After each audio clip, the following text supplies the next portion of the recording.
I'll throw it open if you have any questions about what I said, or anything that you didn't quite understand or was not unclear. So, yes, ma'am. When you had more than 600,000 prisoners, and how did they manage them?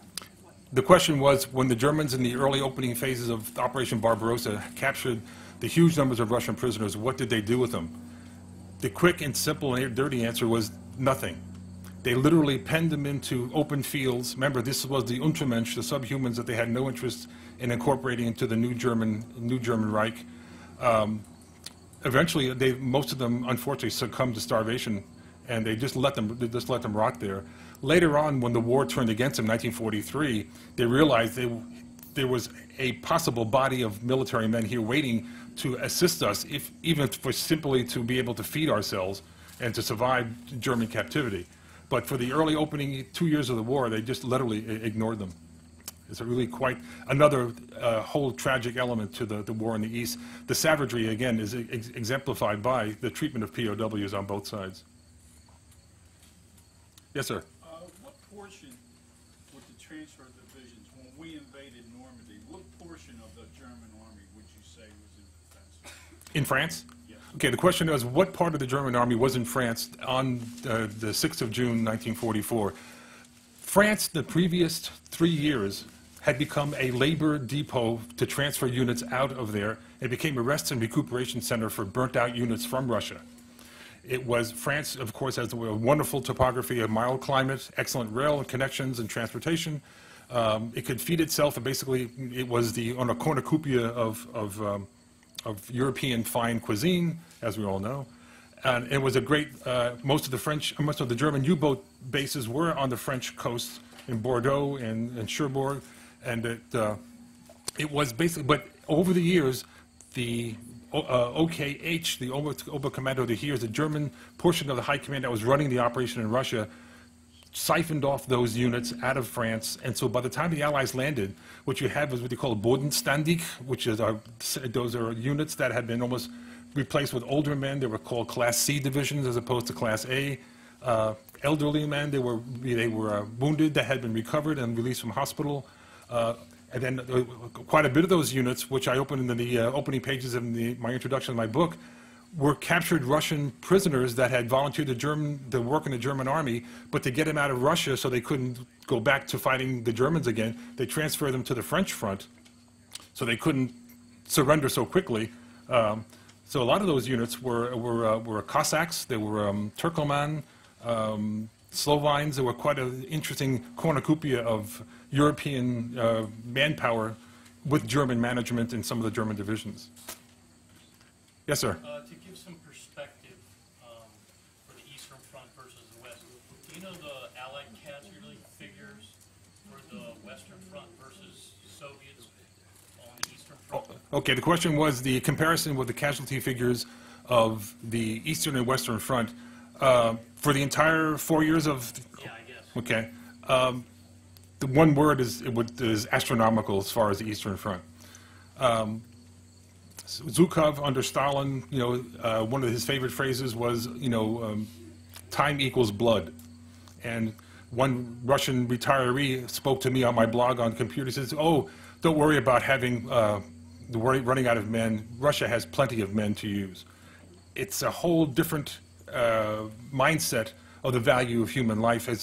And one of the big complaints Stalin had with the Allied Control Commission in Moscow is the very tentative, cautious Allied approach to Germany when in the West, as the Russians were suffering enormous casualties and the full attention of the German army, because the Germans knew what was coming to Germany if the Russians got inside the Reich, because of what they were doing with their Einsatzkommando and extermination squads against the Jews especially and other subhumans. They were terrified of what that reciprocity could be visited upon them. But as far as the overall casualty figures on some books and references, many of the Soviet ones besides Kuroshiev, which is probably the most reliable source, between 25 and 30 million dead Russians during World War II, to the American casualties about 450,000 total. So it gives you a perspective of of the savagery on the Eastern Front and basically the winner-take-all approach that front had. Sir? I'm not, when they thought we were setting them up for Pas-de-Calais, is that where we had those inflatable rubber tanks and Question was, in the cover and deception plans of the Allies preparing for the invasion of Europe at Normandy, part of that was a very skillfully done Hollywood operation, if you want to put it that way, is the first U.S. Army group, or FUSAG, that was developed and put somewhere around in Scotland to fool the Germans that were coming. Some of them even would put out plans that we were going to invade Norway. Now, if invading Norway would not be of any solution to pushing the Germans out of, but the Germans were convinced and kept 12 infantry divisions in Norway. But part of the cover and deception plans was an elaborate hoax of producing a non-existent army under that famous general George S. Patton.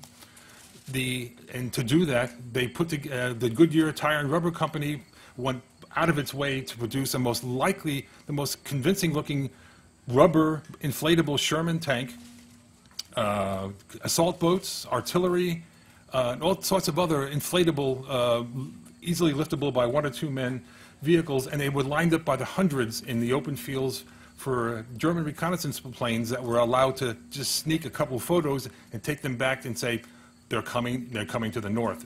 Even if it's not the Pas-de-Calais, it's further north, and certainly not down in the Caen and Bayeux area in Normandy. So, yeah, that was a marvelous bit of legerdemain on the Western Allies front.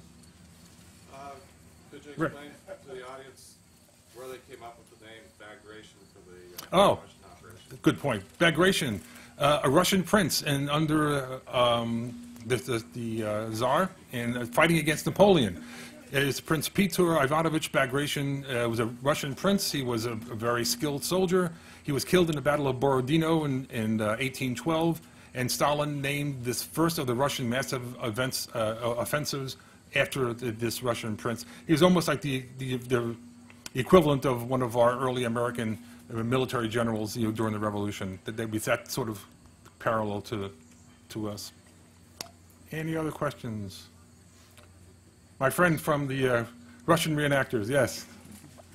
In your research for your book, how did you go about that? Did you interview veterans, or how did you do your research? Very difficult, because finding exculpatory material that was not even heavily biased by the Great Patriotic War that was produced by the Soviet Union in the 1960s, and captured German generals that were put to the task of writing their so-called memoirs in the 1940s and 1950s, it was very difficult to sort of pick out the facts from biased and slanted and opinionated works.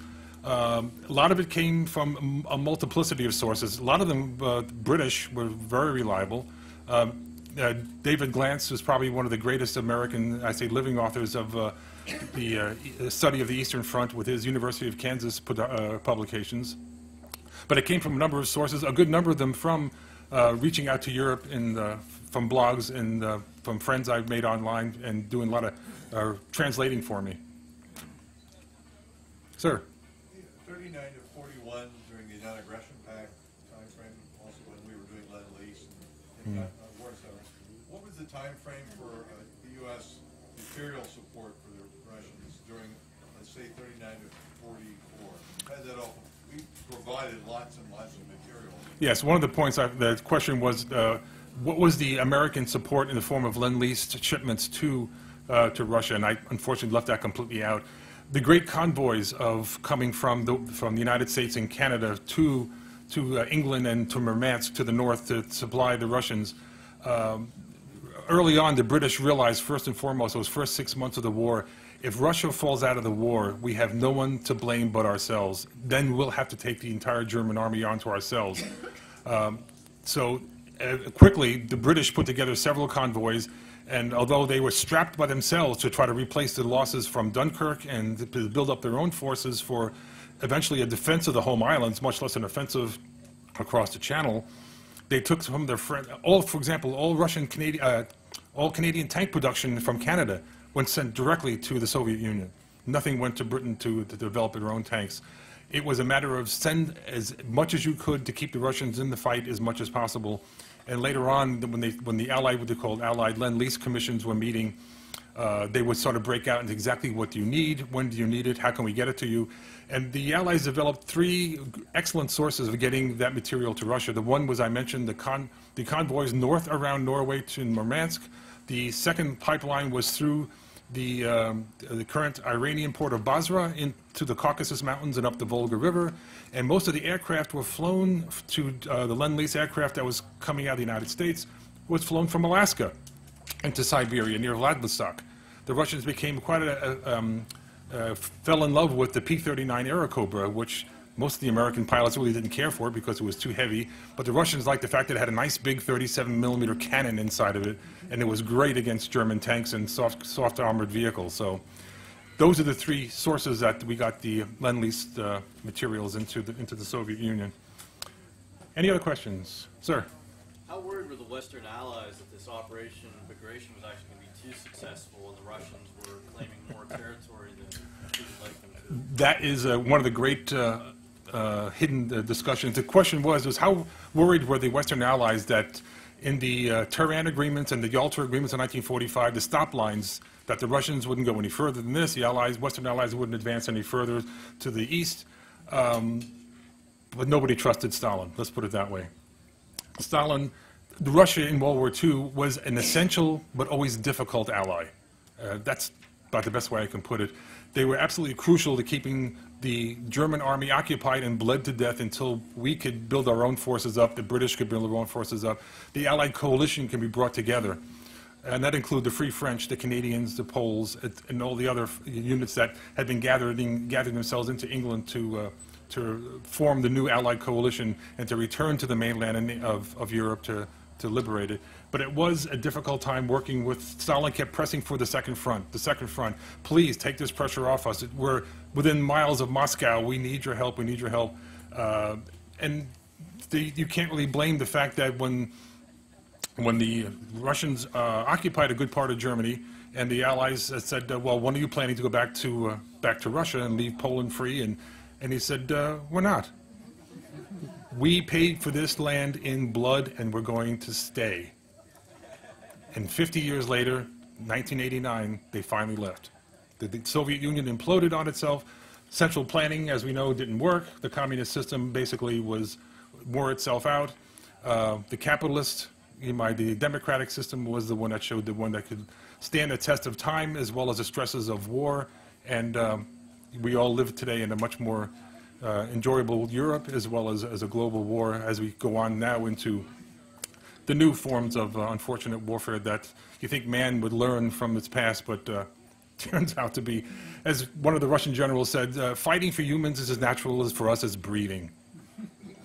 It's not a very high compliment to say about our so-called miraculous advance. We can have a man standing on the moon, but what's going on back in any of the larger cities in the United States or any other country for that fact? It's one of those great parlor games that you can go on and talk about where do we go from here type of thing. So anyway, I wrote the book for basically a primer on the Eastern Front, but also it was meant for that under 25 crowd, basically to them the past is a foreign country, and I hope that this would be a guidebook to it. So I have a limited number of copies over in the bookstore. I'll be more than happy to sign them for you. There's a little tent, and they have a couple of tables set up for me out under the shade trees, and I'll be happy to entertain any other questions you have at that point. And